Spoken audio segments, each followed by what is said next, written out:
오늘 보실 성경 말씀은 로마서 8장 30절입니다.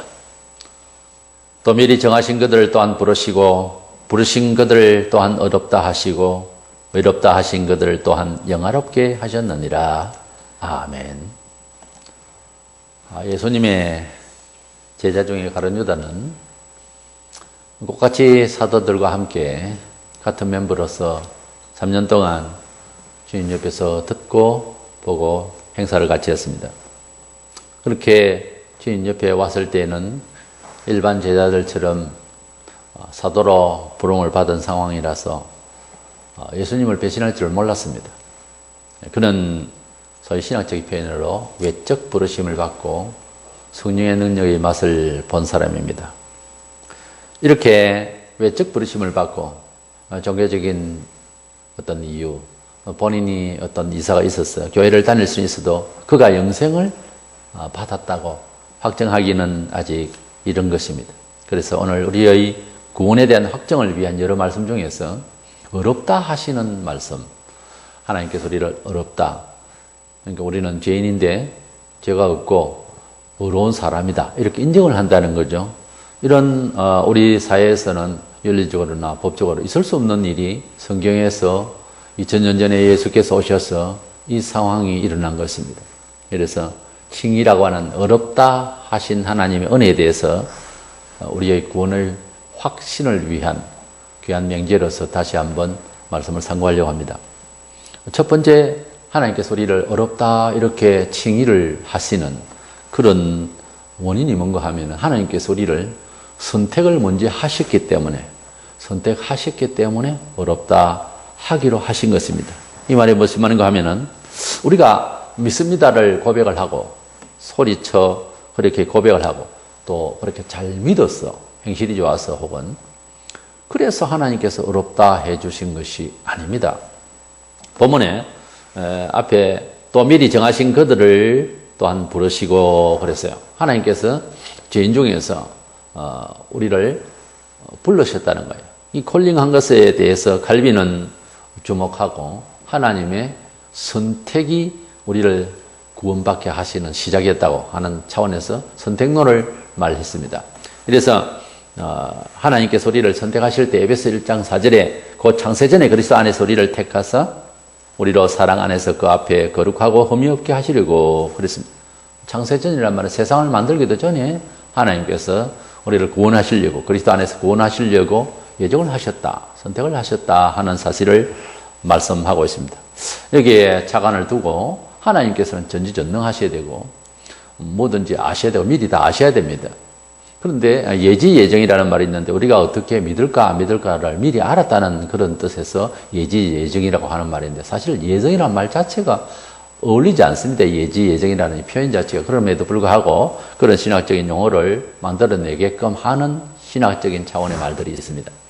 그런데 예지예정이 아닙니다. 하나님께서 설정한 것을 예정하셨다는 거죠. 이게 설정한 대로 일을 꾸려 나가신다는 거죠. 그래야 얘기가 확실해집니다. 사람이 어떻게 행동할 것을 미리 아신다, 예견을 하신다. 물론 예견도 하시죠. 그러나 그러한 이제 하나님의 어떤 작정, 선한 작정의 계획 안에서 우리가 움직여진다는 그런 뜻을 성경에는 많이 말씀을 하고 있습니다. 그래서 우리는 하나님께서 우리의 행위를 예지하셨다는 차원이 아니라 이미 설정하셨다는 하나님으로 믿고 있습니다. 로마서 9장 11절에 보면 그 자식들이 아직 나지도 아니하고 무슨 선이나 악을 행하지 아니한 때에 택하심을 따라 되는 하나님의 뜻이 행위로 말미암지 않고 오직 부르시는 이로 말미암아 서게 하려 하사, 이런 말씀이 있습니다. 우리가 하나님의 백성이 되는 것은 믿음의 그 과정에 있어서 조사를 한 것이 아니라 이미 선이나 악을 행하기도 전에 우리를 미리 택하심을 따라서, 그것도 아직 나지도 아니하고 그랬어요. 이렇게 우리가 이미 작정이 되어서 선택이 되어져서 그래서 우리에게 복음이 전달되어지고 우리가 주께로 나와졌다는 그런 뜻이지요. 이 말씀을 달리 해석할 길이 없습니다. 정확하게 이렇게 말을 하고 있습니다. 자식들이 아직 나지도 아니하고 무슨 선이나 악을 행하기도 전에 택하심을 따라 되는 하나님의 뜻이 우리를 하여금 서게 했다. 완벽하게 하나님의 작정에, 하나님의 설정에 의해서 우리가 소명을 받았다 하는 뜻이죠. 자, 이런 거 보면은 우리는 어쩌면 합리적인 사람으로 살아가는 데 있어서 뭐 신이 그렇게 하셨던 누구 어떤 사람이 그렇게 되었던 심지어 자연이 어떻게 움직여도 불공평하다 이건 어떻게 이럴 수가 있느냐. 일반적인 것은 우리가 공동사회에서 사유의 발상에 문제를 일으키는 건 사실입니다. 어떻게 이럴 수가 있느냐. 같은 다 죄인인데 말이죠. 모든 사람은 다 죄인이에요. 그래서 모든 사람은 다 죄 때문에 죽습니다. 히브리 9장 27절에 로마서 6장 23절에 제2사선 사망이라고. 아담 후손으로서 다 원죄의 인간으로서 다 죽습니다. 안 죽을 인간이 없습니다. 그것은 죽음의 원인이 성경적으로 볼 때 죄인이기 때문에 그렇다. 똑같은 죄인이다 그 말이에요. 교인도 죽고요. 심지어 예수님도 돌아가시는. 이래서 사람이 죽는다라고 하는 입장에 있어서는 다 같은 죄인이 아니냐. 예수님은 타살에 의해서 돌아가셨습니다만은 누가 죽이지 않았으면 예수님 아파서 돌아가시거나 노하셔 돌아가실 분이 아닙니다. 왜? 죄가 없으시니까. 성경적으로 볼 때 죽음의 원인이 죄의 병이 있습니다. 그러니까 죄라는 것이 없는 예수님은 지금도 살아 계셔야 되죠. 그래서 결국 사셨잖아요. 사람에 의해서 타살에 의해서 피를 쏟아서 우리 죄를 위하여 속죄 제물이 되셨지만 하나님은 그를 두치지 아니하시고 원래 성질대로 살렸습니다. 죽을 분은 아니다 그 말이에요. 또 죽인다? 또 살리라 하는 거죠. 그러나 그렇게 못하도록 영광의 몸으로 완전 다른 몸으로 부활시켜버렸습니다. 그렇기 때문에 예수님을 누가 죽일 수도 없는 거예요. 나사로가 다시 살아났습니다. 예수님께 살려주셨습니다. 엉뚱하게도 나사로를 또 잡아 죽이려고 하는 사람들이 있어요. 죽이면 또 살리면 어떻게 할 거예요? 그러니까 예수님은 부활을 하셨기 때문에 죽일 수는 없지만 나사로도 잡아서 죽이려고 하는 이런 흉악한 어떤 이런 일이 있을까? 죽은 사람도 어떻게 살리실까? 이 감동을 받고 뭔가 좀 다른 생각을 해야 되는데 또 예수를 미워하다 보니까 그 나사로도 죽이려고 하는 사람이 있었어요. 죽었다가 살아난 나흘이나 있다가 썩어 냄새 나는 사람 살려놨으면 그게 놀래고 뭔가 다른 생각을 할 수 있어야 되잖아요. 그런데 그렇지 않았다는 것이 참 안타까운 일입니다. 역대하 6장 36절에 보면 범죄치 아니하는 사람이 없사오니 흔히 말하면 죄 없는 사람 어디 있냐 그 말이에요. 죄 없는 사람이 없는 거예요.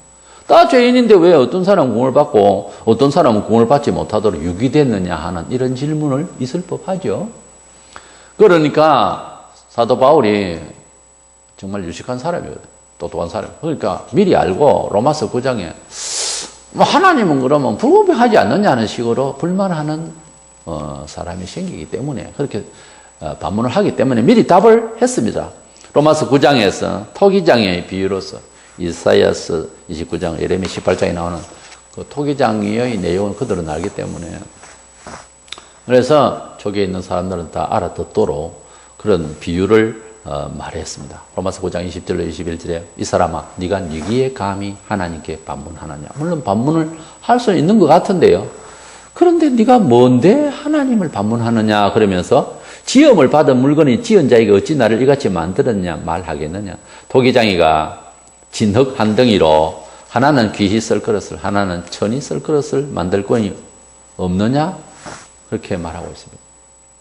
이것은 사도 바울의 어떤 종교적 철학적 대답인데 피조물로서 창조주에게 나를 왜 이렇게 만들었냐 어쨌냐 이렇게 반문할 수 있는 처지냐 그 말이에요. 그 말은 맞는데도 계속해서 또 그 의문은 남거든요.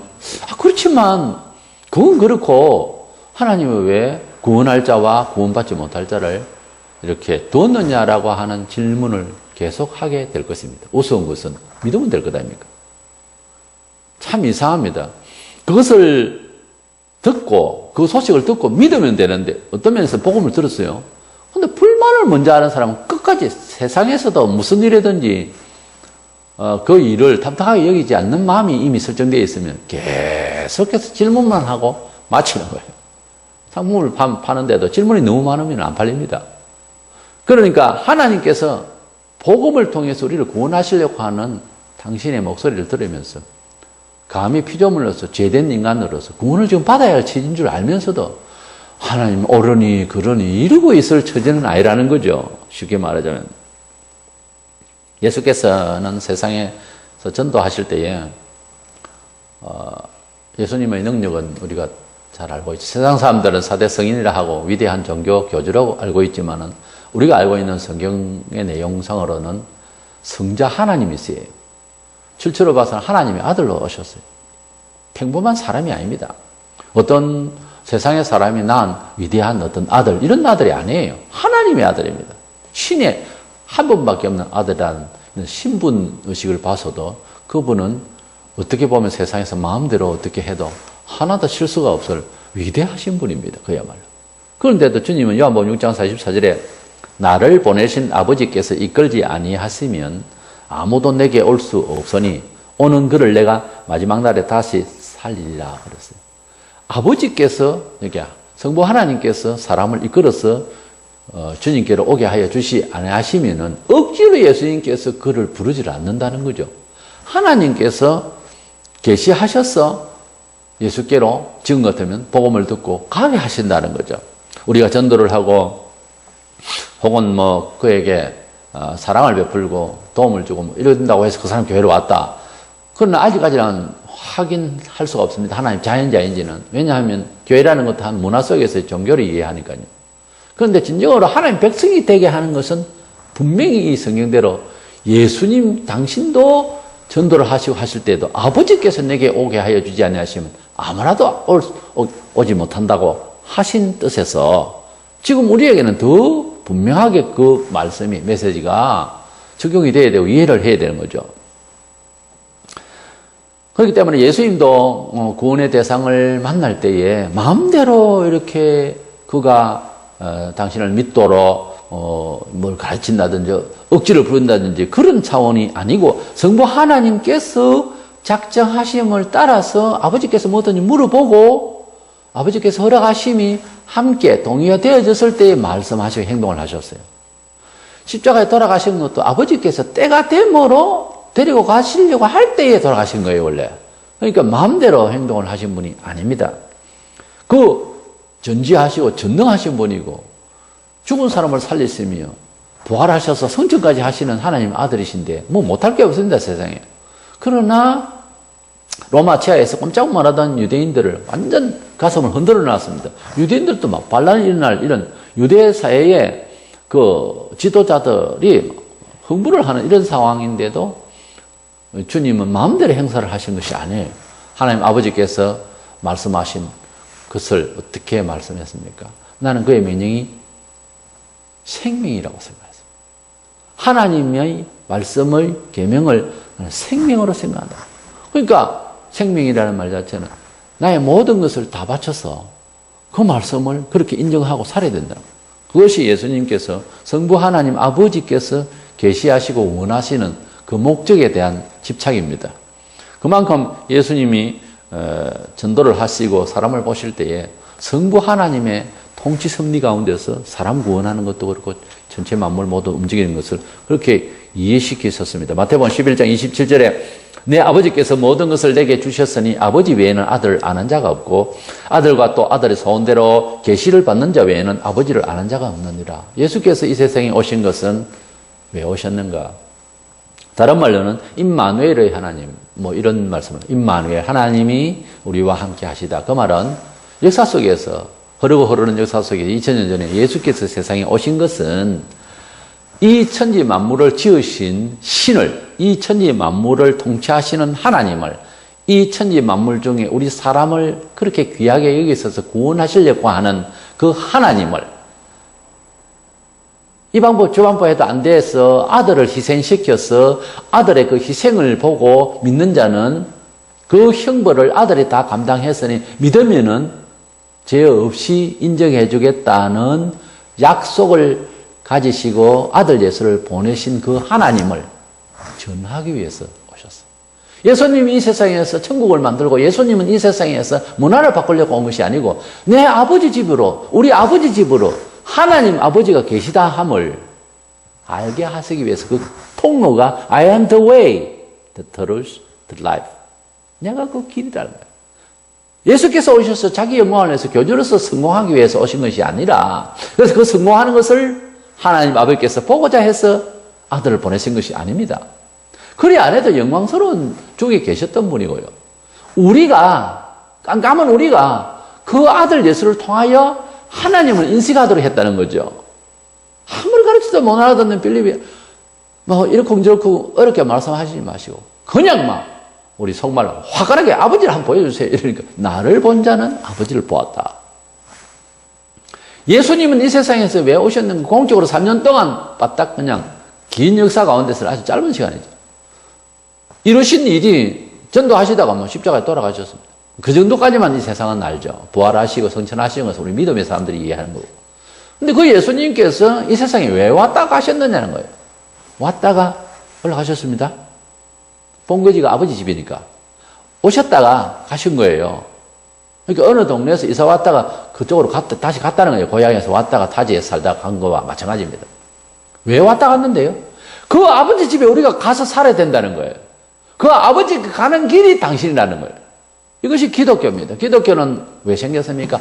아버지 집에 가야 할 우리에게 메시지를 주러 생겨온 것이 교회입니다. 교회는 이 세상에서 천국을 만들어 여기서 잘 살려고 하는 그런 것이 아닙니다.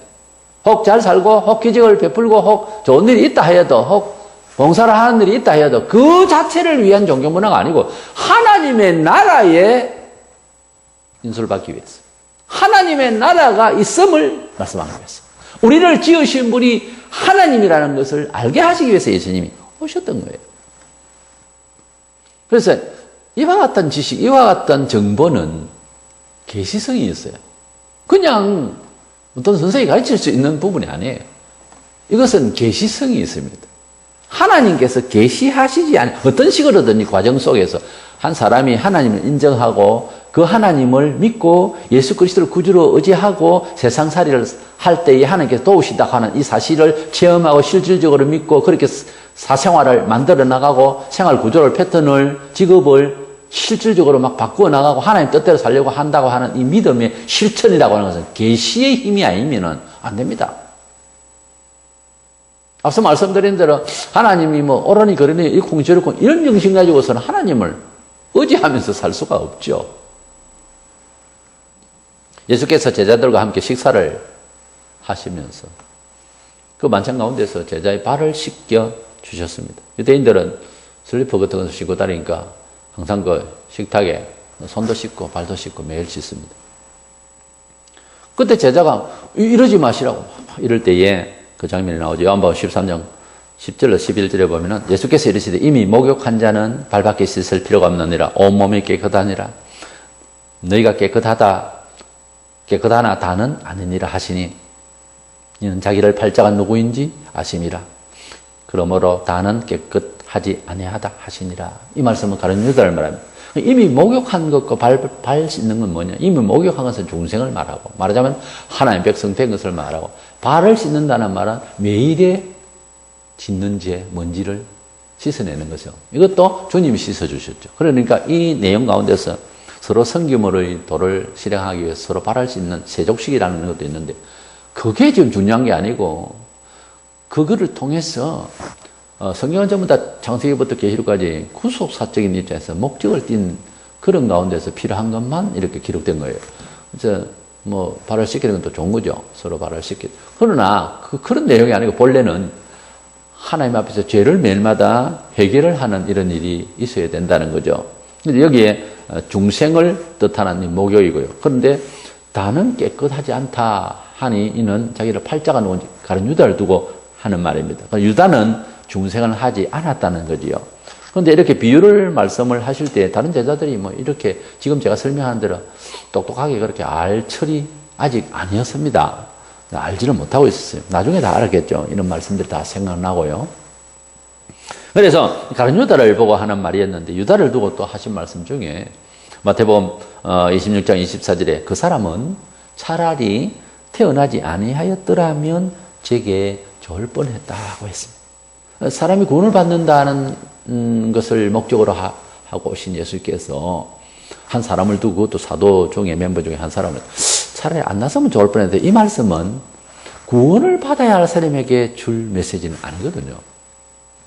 유다가 뭐 구원을 받았냐 안 받았냐 양심적으로 목을 매달고 죽었지 뭐 자기 말로가 별로 안 좋아서 그렇지 지옥 갔다 꼭 볼 수 있겠냐 이딴 소리를 하는데 그러나 구원을 받을 사람에게 이렇게 안 났으면 좋을 뻔했다 이런 말씀을 하실 스타일은 다른 내용상에서도 없거든요. 우리가 주님께서 무엇을 말씀을 하시면 약간의 언지를 아다라고 어다라다고 무슨 말씀을 하시면 그걸 지키십니다. 제자들에게 교훈을 하시고 내 양을 먹이라 하시고 이럴 때에 베드로가 그랬습니다. 요한 이 사람은 앞으로 어떻게 되겠습니까? 그 우리 말에 너나 잘하세요 그런 말 있죠. 그런데 엉뚱하게 관심을 갖고 있었습니다. 그때 요한이 내가 재림할 때까지 이 세상에 살게 한다고 해서 뭐 너하고 뭔 상관 있냐? 요한의 생명대로 프로그램이 있는 것이 그렇지. 이렇게 이제 주님이 다독거려서 베드로에게 가르쳐 주셨잖아요. 근데 그렇게 베드로가 묻는 바람에 그렇게 말씀을 하시다 보니까 요한이 내가 재림할 때까지 있어도 너에게 무슨 상관이냐 하는 이런 말씀의 언지 중에 그래도 실감나게 하려면 요한을 좀 장수하게 해야 되는 상황이 벌어진 거예요. 말씀하다 보니까. 그래서 요한이 거의 100세를 살았습니다. 그래서 물론 이제 순교회, 산순교회 자리까지 갔다가 나중에 에베소 교회 마지막으로 이제 지도자로서 일하시다가 돌아가셨습니다만 제일 뒤에 이제 돌아가셨죠. 젊을 때 부름을 받았다가 그래서 예수님께서 무슨 말씀을 이렇게 하시면 어휘라든지 문장이라든지 이런 걸 자주 쓰시거나 또는 한 번을 말씀하실 때 그 말씀에 대한 책임을 지시는 하나님이기 때문에 하나님의 말씀은 나갔을 때에 이게 씨가 떨어져서 열매를 맺듯이 돌아오는 법이 없습니다. 하나님께서는 말을 함부로 하시지도 않을 뿐만 아니라 말씀을 하셨으면 그 말씀에 대한 책임성이 있고 역사가 있는 거예요. 창조성이 있는 거예요. 그래서 안 났으면 좋을 뻔했다. 이런 말씀을 하셨을 때는 그냥 문학적으로 들으면 안 됩니다. 구원받지 못할 사람이다 그 말이죠. 구원받을 사람이 그렇게 말씀할 턱이 없죠. 성경을 보면서 그렇게 이해가 안 됩니까? 가룟 유다는 구원받은 사람 아닙니다.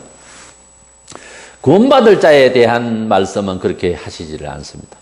이런 정도의 성경만 봐도 구원은 어떤 선택에 의한 것이지 사도처럼 3년 동안 따라다니면서 뭐 역사를 하는데 같이 동행을 하고 이런다고 해서 저 사람 구원받았을 거야. 은혜 많이 받았어. 기적도 체험하고 다 옆에 들었고 배웠고 그런다고 해서 구원을 받은 것이 아니잖아요. 사람이 제일 경악스럽고 놀래고 밥을 못 먹을 지경으로 놀랄 일이 뭔가 하면은 세상에 사랑하는 가족을 잃는다든지 또는 천재지변을 당해서 여러 수백 명, 수천 명이 죽는다 이런 현장 앞에서 넋을 잃겠지만은 그보다 더 큰 넋을 잃을 더 숨이 막혀버리고 아무 대책을 할 수 없는 일이 하나님을 안 믿는 자입니다. 지금 천국과 지옥을 배를 타고 비행기를 타고 어디 가서 여행을 해서 볼 수만 있다면 사람들이 조금 달라질는가 모르겠는데 없다고 생각하니까 이렇게 사는 거예요. 세상을. 근데 천국과 지옥은 있습니다. 하나님께서 아들을 이 세상에 보내실 때 지옥 가지 말고 천국 아버지 집에 가게 하시려고 보낸 거예요. 그럼 오셨다가 아버지 집으로 다시 갔단 말입니다. 그래서 아버지 집이 다시 온다고요. 좀 있으면.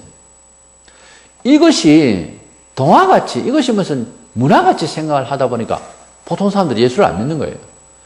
그 세상 일이 그렇게 중요하고 그렇게 충격을 받고 세상이라 막 희망나 혹은 막 절망 이렇게 하는데 그보다 더 무서운 게 하나님의 구원 문제입니다. 영생을 얻을 것이냐 영벌을 받을 것이냐 이 문제가 영원히 가기 때문에 너무도 지구촌에서 최고의 큰 문제입니다. 이 일이 가장 중요하고 크고 인생 전부를 헤아리는 명제예요. 그래서 우리는 전도를 해야 됩니다. 그래서 우리는 예수를 이야기를 해줘야 돼요. 그래서 우리는 예수님을 최고 크게 생각해야 됩니다. 이 생명을 받지 않으면 지옥입니다.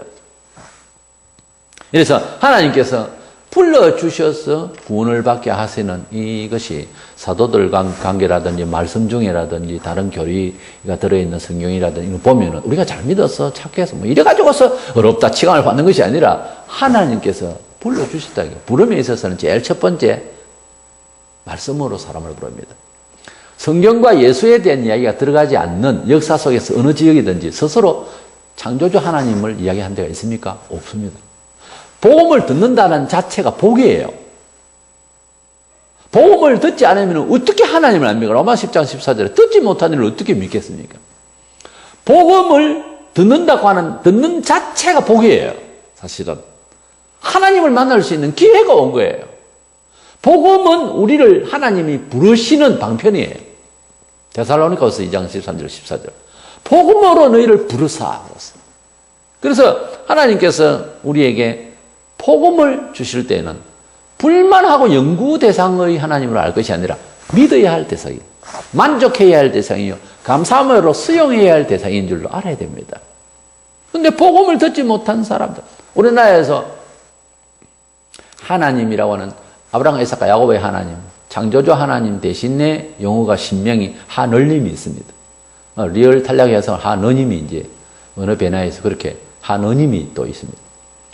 공동 번역성, 공동 성경 개트럭에서는 하느님을 씁니다. 우리가 쓰고 있는 하느님, 하늘님은 가상적인 전체의 그런 스카이를 보고, 그래서 하늘님이라 목신, 석신 이렇게 하듯이. 그러나 우리가 말하는 그 하나님은 천지를 창조하시고 통치하시며 심판하실 아브라함, 이삭과 야곱의 그 하나님, 예수 그리스도의 아버지가 되신 친아버지가 되신 하나님, 성부 하나님이십니다. 그 하나님은 지금도 예수 그리스도의 이름으로 모든 영혼들을 건지고자 하시는 그 하나님이십니다. 그 하나님하고 알라시인이니 하늘님이니 하는 세계 각국의 신들의 신명들이 있는데 그 하나님은 하나님이 아니고 우리가 진실로 믿는 하나님은 참 하나님이십니다. 그 하나님께서 우리에게 복음을 통해서 우리를 부르실 때에 우리는 그 하나님께서 불러주셔서 예수를 믿게 되고 그 복음 안으로 들어와서 구원을 얻게 된 것입니다. 그래서 하나님께서 그 많고 많은 사람들 중에서 복음을 먼저 듣게 하세요.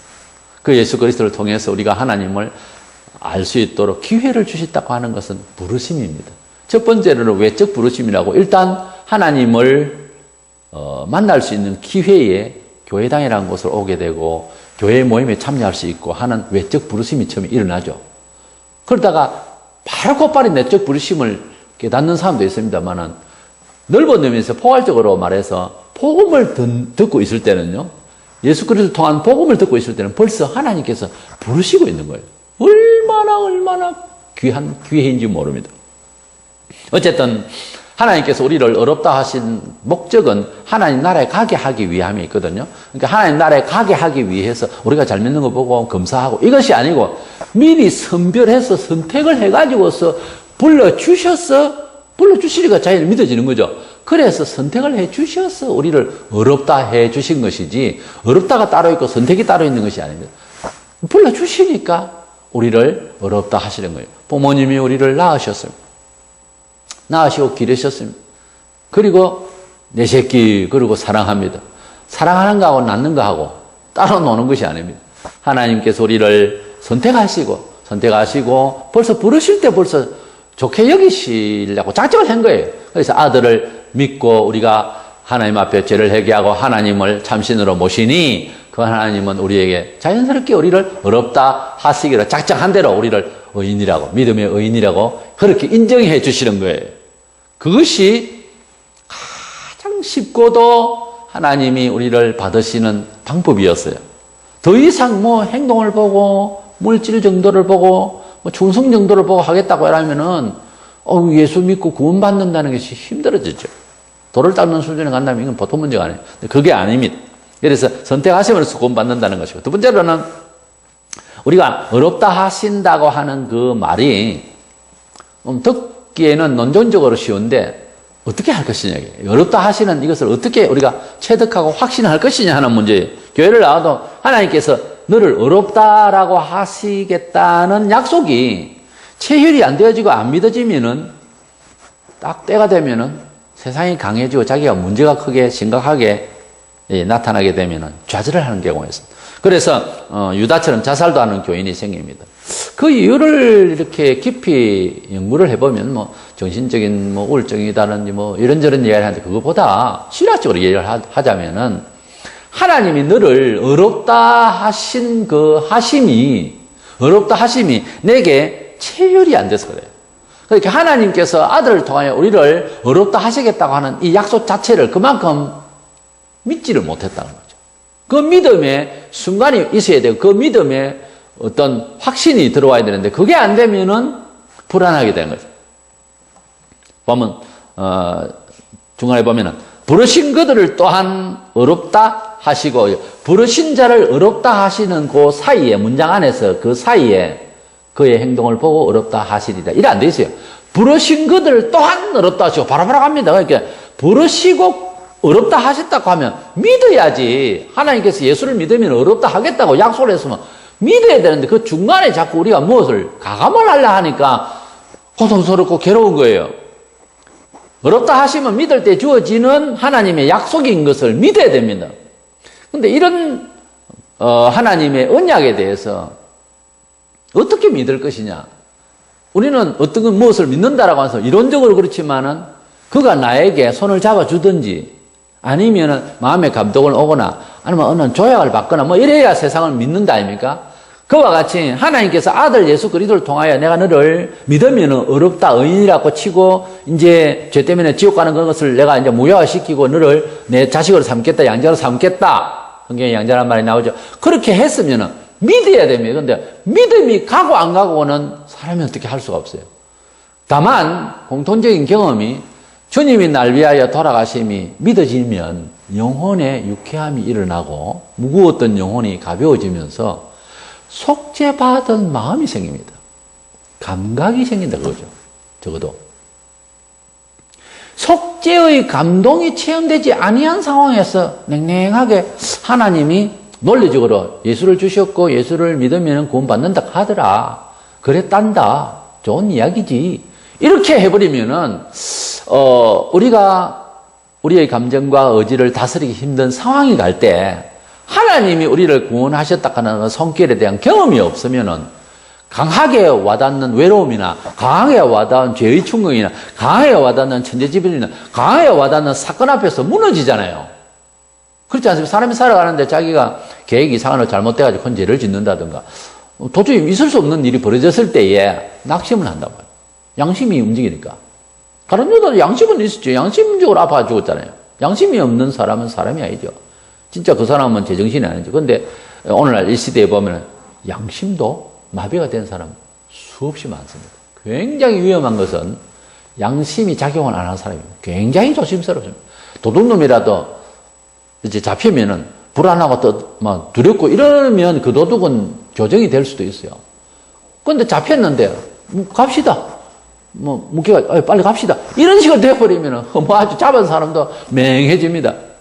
오늘날 그런 사람들이 거리에 얼마든지 있고 이웃에 얼마든지 우리가 함께 살고 있다는 것이 정말 안타깝고 두려운 세상을 우리가 살고 있는 것입니다. 우리가 예수 그리스도를 통한 하나님의 칭의 믿으면 내가 어렵다 해주겠다 하는 그 어렵다 해주겠다고 하신 언약을 성경에 여러 군데 계속해서 말씀하신 예수님도 친히 말씀하시고 내가 십자가에 달릴 건데 믿으면 늘 영생을 주겠다 이런 말씀들을 다 들었을 때 그 말씀이 어때요? 감동이라는 건 있어야 됩니다. 전혀 감동이 안 된다. 그러면 낙심을 할 때 힘이 없어져요. 낙심할 일이 세상에는 많이 있거든요. 아니 남이 말하기 전에 자기 자신이 낙심할 일도 생기거든요. 인생을 살면서. 그랬을 때 어떻게 자기를 컨트롤하고 이렇게 자세 능력이 있을 것이냐 하는 것은 큰 숙제예요. 그것은 하나님께서 우리를 사랑하시고 하나님께서 내 아버지가 되심이 크게 믿는 체험이 크게 믿어지는 감각이 크게 경험되는 은혜의 시간이 없으면은 이것을 조정해 나가기가 어렵습니다. 누가 뭐 다른 사람들이 뭐 감정 조절한다지만 그것도 한계가 있어요. 내 자신이 내가 마음대로 안 되니까 자살하잖아요. 근데 그 순간에 하나님을 생각하는 감각이 살아있어야 자기를 컨트롤할 수 있습니다.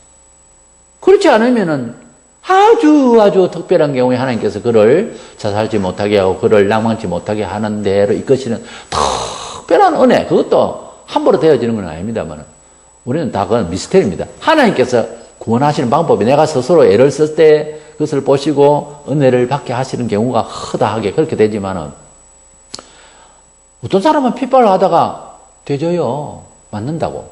근데 사도 바울 같은 경우에는 핍박을 하다가 예수를 만났거든요. 핍박 중에 있었잖아요. 예수님 직접 나타나서 불렀잖아요. 이런 특수한 은혜를 받고 보니 바울은 계속해서 부르심의 은혜 이걸 굉장히 말을 많이 합니다. 왜냐하면 자기가 그렇게 믿음을 받게 되거든요.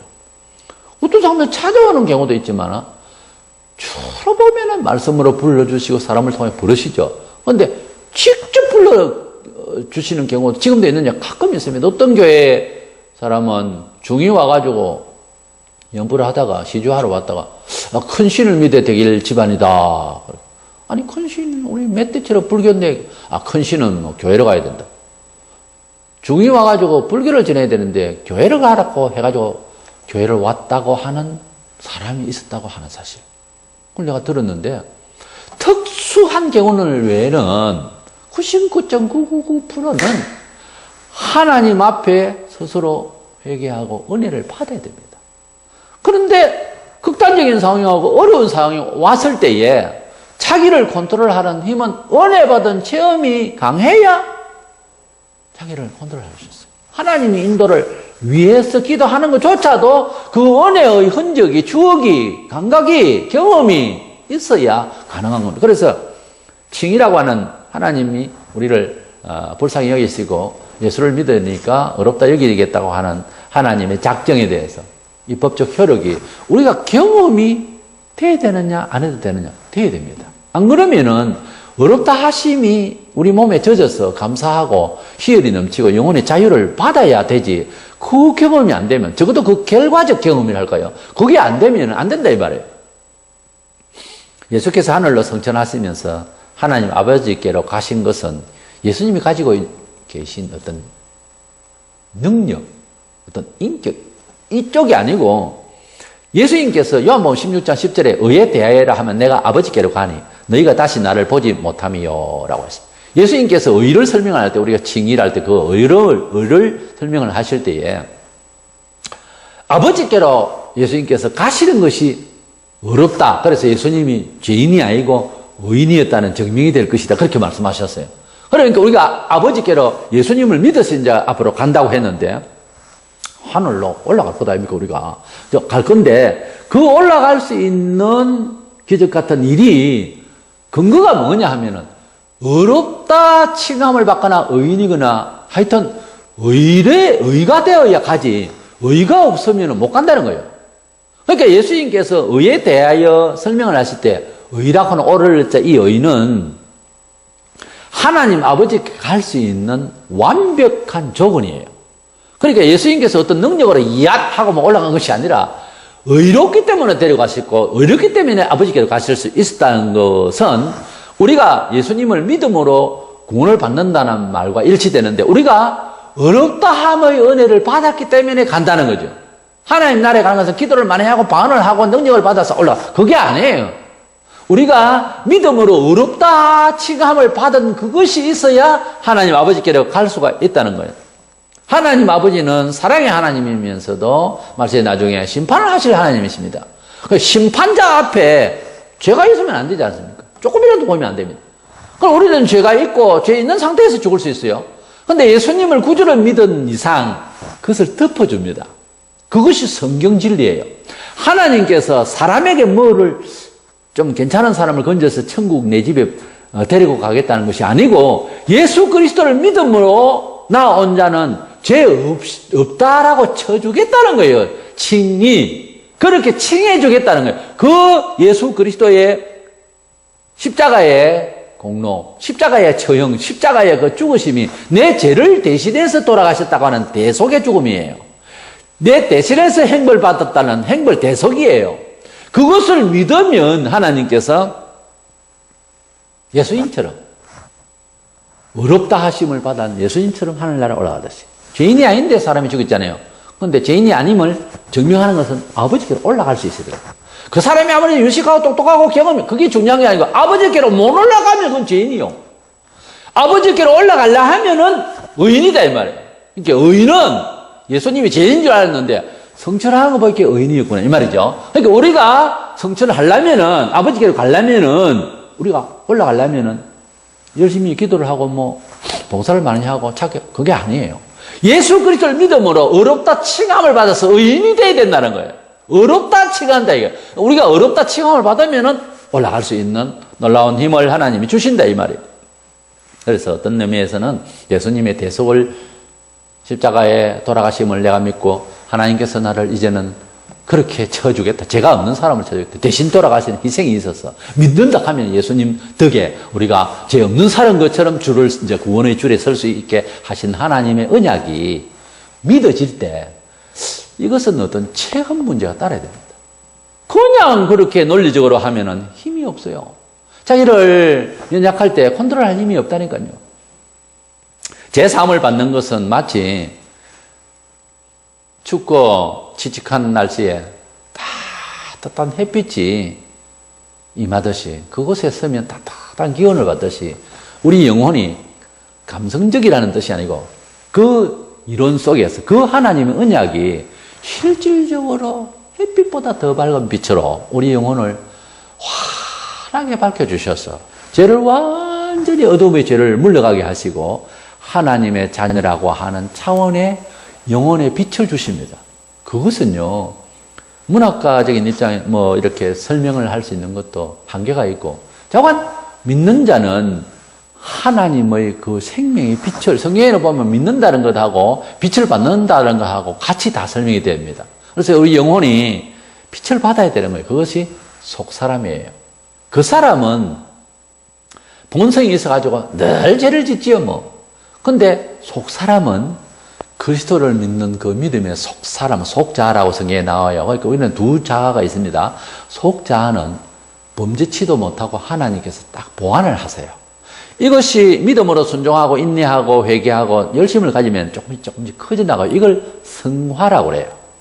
인격적으로 성화되어 보이는 것은요, 그것은 공자의 도를 잘 따라가면 할 수 있어요. 체질적으로. 그게 아니고 하나님께서 빛으로 우리를 비춰주시고 새 생명을 주신 속자아가 있습니다. 이 속자아가 조금씩 커져나가는데 금방금방 커져나가기는 어려워요. 이것을 성화를 해나가는 데는 상당히 자기와의 싸움이 필요합니다. 인내가 필요하고 헌신이 필요하고 땀이 필요하고 피가 필요합니다. 근데 이것을 커나가는 과정에 있어서 뭐 요만하든지 이만하든지 속자아의 나가 하늘나라에 가서 달과 별과 태양과 별들이 빛이 다 다르듯이 요한복음 고린도전서 15장에 말한 듯이 각각 영광의 빛이 날 것이라는 그런 표현이에요. 사람이 죽을 때는 뭐 평소에 뭐 죄를 짓다도 그 자리에서 억하고 죽을 수도 있고요. 근데 그것은 육신의 본성이 죽은 거예요. 육신이. 근데 거듭나게 하신 새 영은 큰 만큼 영광스럽게 영원히 빛납니다. 그것을 얼마만큼 빛나게 할 것이냐 하는 것은 살아 생전에 충성하는 겁니다. 죽고 난 데는 누가 대신할 수 없어요. 그러므로 하루하루를 알차게 하나님 사랑하면서 살아야 되는 이유가 거기에 있습니다.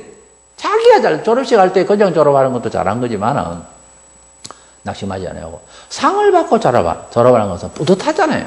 초등학교 때 저는 사진을 보면서 뭐 중학교 교장 선생님 상인가 상을 받고 이렇게 끼고 있는 이런 뭐 상장하고 갖고 있는 게 있어요. 사진 졸업 사진 몇 명 안 되지만 촌에서. 근데 그냥 뭐 상을 얻고 빙글러 서 있는 그런 맨몸으로 서 있는 친구하고 대조가 되잖아요. 그게 어느 쪽 일인데 그래도 그 뿌듯함이 있습니다. 상을 받는다고 하는 하나님의 나라에 가서 영원토록 빛날 그 속자아를 키우는 것을 성화라고 하는 그리스도인답게 살아가는 그 열심을 살아있는 동안 최선을 다해야 됩니다. 그 기회예요. 상의 조건을 최대한 불러일으키기 위해서 살아있는 동안 최선을 다하는 거예요. 헛된 시간 보내고 헛된 말하고 자기 자존심이나 세우고 그거 하면 어느 천년사예요. 모든 성도들은 다 부활할 수 있는 기능이 속자합니다. 그래서 얼마나 상의 문제예요. 그래서 바울은 계속해서 나는 붙잡은 것이 아니고 나는 표대를 향해서 계속 달려가는데 상을 바라봄이라 그래서 그런 영적인 감각이 있어야 됩니다. 철학이 있어야 돼요.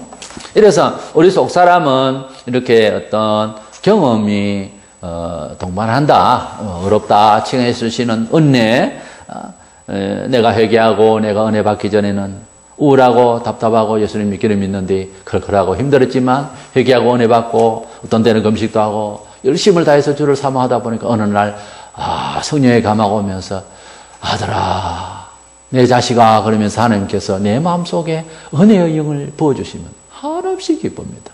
그런 경험이 필요하다는 거죠. 세 번째로는 또 우리가 믿어야 될 것이 마지막으로 어렵다고 여겨주신 하나님의 그 백성이 된 우리는 마치 구약시대에 많은 백성이 있는데도 이스라엘을 끝까지 지켜주신 것과 같이 우리를 항상 살아가는 과정에 있어서 지켜주심도 믿어야 됩니다. 구약시대 이스라엘 백성들은 약속의 땅 가나안 가기까지 아주 특별하신 역사로 구름 기둥 불기둥으로 인도하시고 하나님은 이스라엘을 유독 그렇게 관심을 가지시고 인도하시는 과정을 봅니다. 이스라엘이 죄를 지으면 매를 하시고 그러면서도 그런 죄를 뭐 애굽도 짓고 저 다른 나라도 아수르도 짓고 다 짓는데도 하나님은 이스라엘 백성들을 유독 관리를 하시고 견책을 하시고 어드바이드를 하시고 그렇게 안 하면 버린 자식에게 사실은 관심을 가지시고 매를 드시고 하실 때는 그건 사랑이거든요.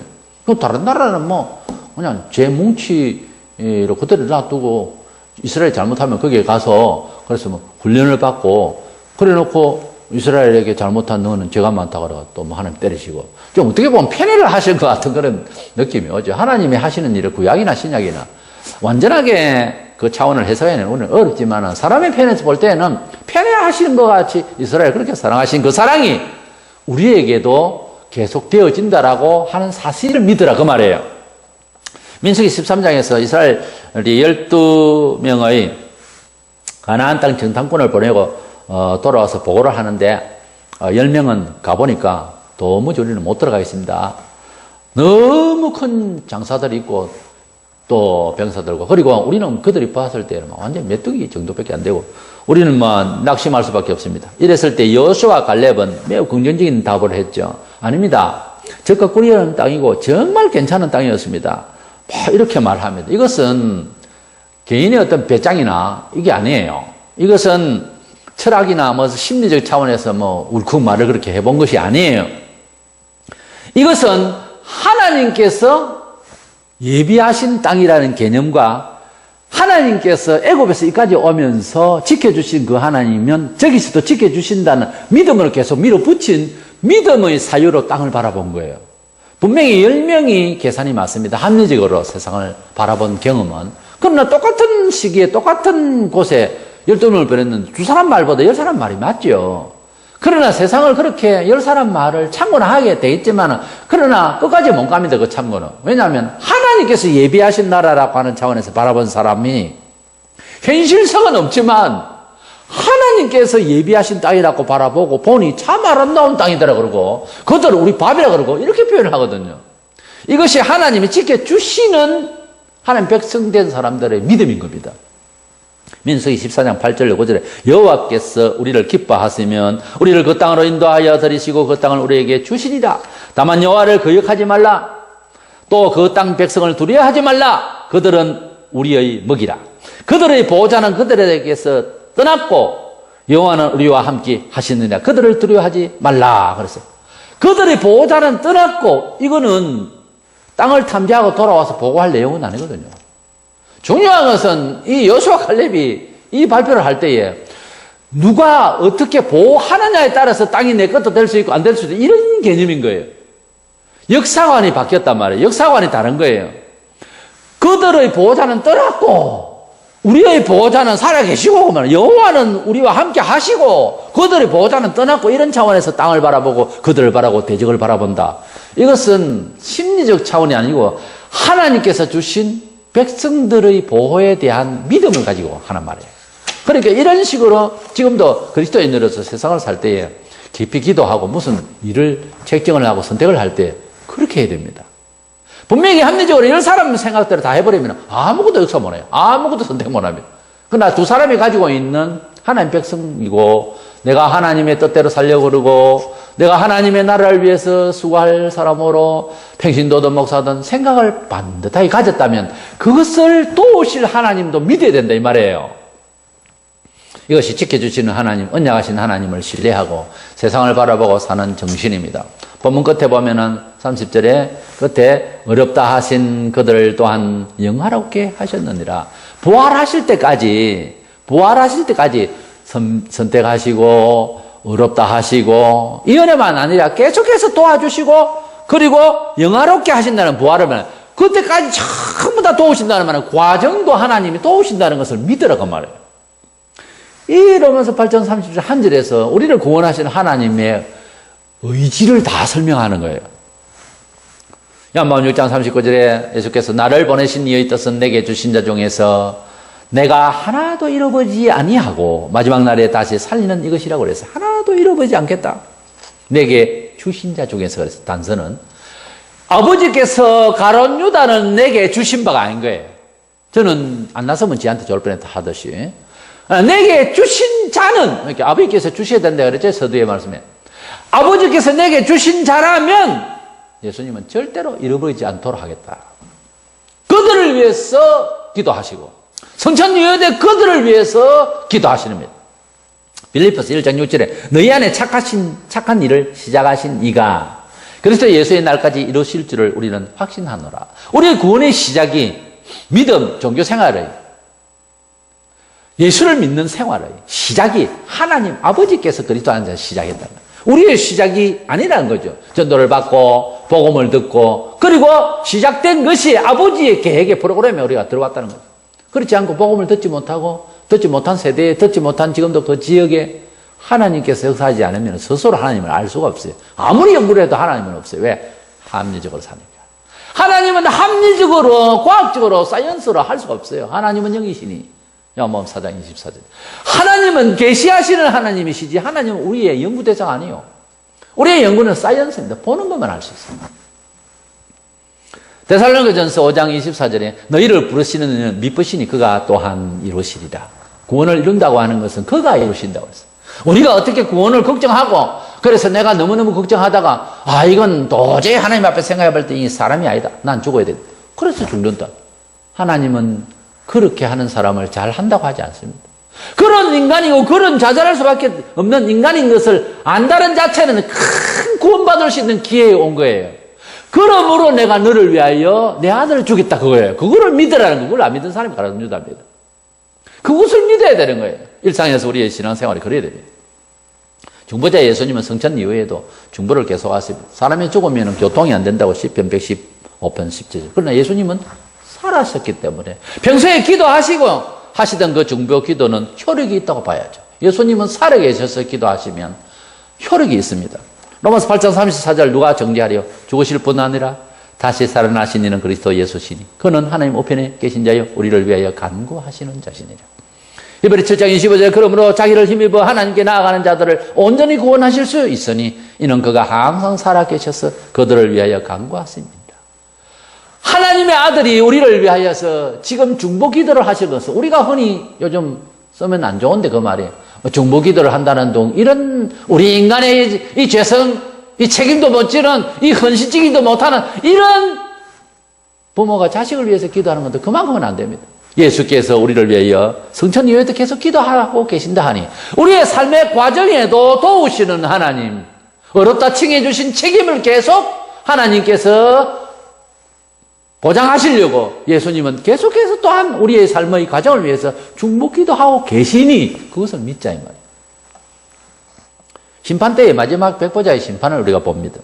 계시록 20장 12절에 보면 또 내가 보니 죽은 자들이 큰 자나 작은 자나 그 보좌 앞에 서 있는데 책들이 펴 있고 또 다른 책이 펴져 있으니 그 생명책이라 죽은 자들이 자기 행위를 따라 책들에 기록된 대로 심판을 받으니 이 말씀이 약간 난절이기도 하지만 이 내용은 그렇게 어려운 것이 아닙니다. 이게 책이 두 권 나오지 않습니까?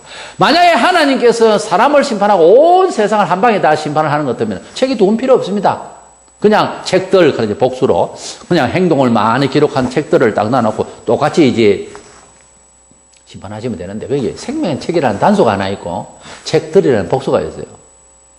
세상을 이해하는데 복잡하게 이해하는 사람들, 복잡한 죄를 기록한 책들이 엄청 있습니다. 책들이. 이거는 불신자들의 죄목을 이야기해요. 한마디로 말해서 예수를 안 믿으니까 그것은 다 죄로 인정을 되는 거예요.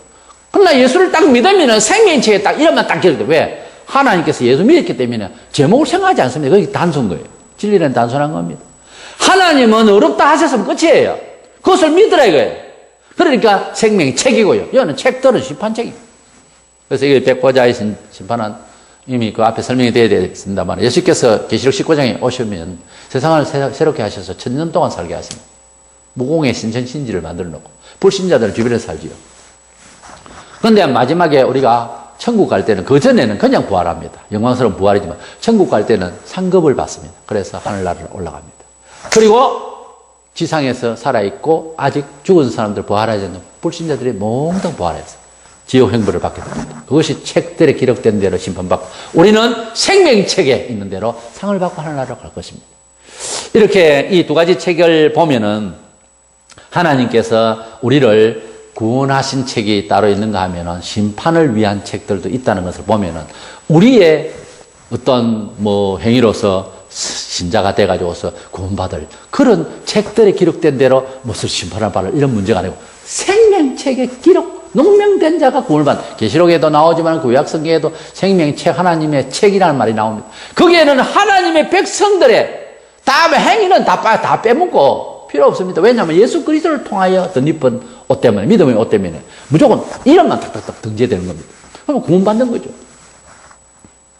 이래서 이것을 봐서도 우리는 백보자의 심판에 봐서도 하나님의 생명책에 기록된, 내가 길이요 생명이라 하신 예수 그리스도를 믿음으로 생명책에 기록된 이런 글자만 봐서도 우리는 하나님의 은혜의 구원이 아닌가 하는 것입니다. 우리의 불신자든 신자든 간에 행동을 가지고서 구원을 시키고 할 것도 생명책과 심판책들 이렇게 할 필요가 없어요. 그냥 책을 펴놓고 이렇게 하면 간단하죠. 그게 섭득하기 좋잖아요. 근데 그게 아니기 때문에 그렇습니다. 구원받은, 은혜 받은 사람들의 생명책이 따로 있고 이 불신자의 심판받을 내용들이 기록되어 있는 것입니다.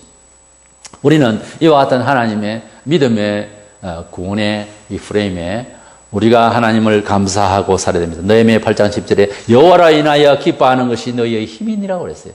우리 하나님의 은혜의 그 계약 안에, 언약 안에 들어가서 하나님을 기뻐하는 가운데서 우리가 힘이 납니다. 우리가 다 무엇을 정리하고 우리가 다 어떻게 하고 그래가지고 하나님을 어떻게 아닙니다. 하나님께서 베푸신 것을 먼저 감사해야 됩니다. 기본적으로 예를 들어서 햇빛을 주신 하나님을 감사합니다. 네, 비를 주시는 하나님께 감사해야 돼요. 자연을 주시는 하나님께 감사합니다. 뭐든지 우리가 하나님 감사합니다. 햇빛을 주셔서 감사합니다. 이렇게 말하고 햇빛을 받으면서 귀를 얻는거하고 우리가 햇빛을 감사해야 되는 이유가 뭐지? 이래가지고 하나님을 언제 감사합니까? 하나님이 주신 은혜, 예수 그리스도를 통하여 우리를 위해서 속죄하시기 위해서 그렇게 죽으셨다. 감사합니다. 주여. 이렇게 하고 나오는 거는 굉장히 복을 빨리 체험하고 빨리 얻을 수가 있어요. 은혜를. 그런데 과연 그럴까? 왜 죽었지? 이렇게 연구해가지고는 백날에도 은혜를 못 받습니다. 하나님의 은혜를 먼저 받을 수 있어야 돼요. 부모님이 자식 잘 때라고 이렇게 합니다. 예, 아버지, 예, 어머니, 그렇게 하겠습니다. 이렇게 하면은 내가 말을 함부로 하기가 어려울 정도로 자식을 사랑하는데도 섬세해집니다. 근데 뭘 하면 안 듣습니다. 안 듣죠? 그러면 생각이 죽어져 버려요. 그다음부터는 또 듣고 싶지도 않아요. 사람 마음도 그렇다니까요. 하나님께서 우리에게 예수 그리스도 아들 하나밖에 없는 아들을 죽이실 때에는 이미 작정을 한 겁니다. 믿는 자에게 내 자식이 희생되는 것을 자기 죄 때문에 죽는 것으로 믿는 자에게 내가 어렵다고 칭하리라. 약속이에요. 하나님 자신이 약속이에요. 이것을 믿고 우리 마음속에 감동을 받았어. 사는 가운데서도 이스라엘처럼 도우시는, 천당을 상징하는 가나안 땅에 가기까지 도와주시던 그 하나님, 그런 기둥 불기둥으로 인도하시던 하나님, 그 하나님의 은혜를 우리에게도 덧입혀 주셨어. 늘 항상 우리 생활을 책임지도록 우리 예수님 또한 중보기도를 또 성천 이어도 하고 계신다 하니 그 은혜의 덕을 우리가 잊고 산다고 믿고 더욱더 주님을 사랑하고 하나님이 우리를 얻었다 하신 역사적 이 사건을, 이 놀라운 은혜의 계약을 감사하면서 사는 저와 여러분 되시기를 축원합니다.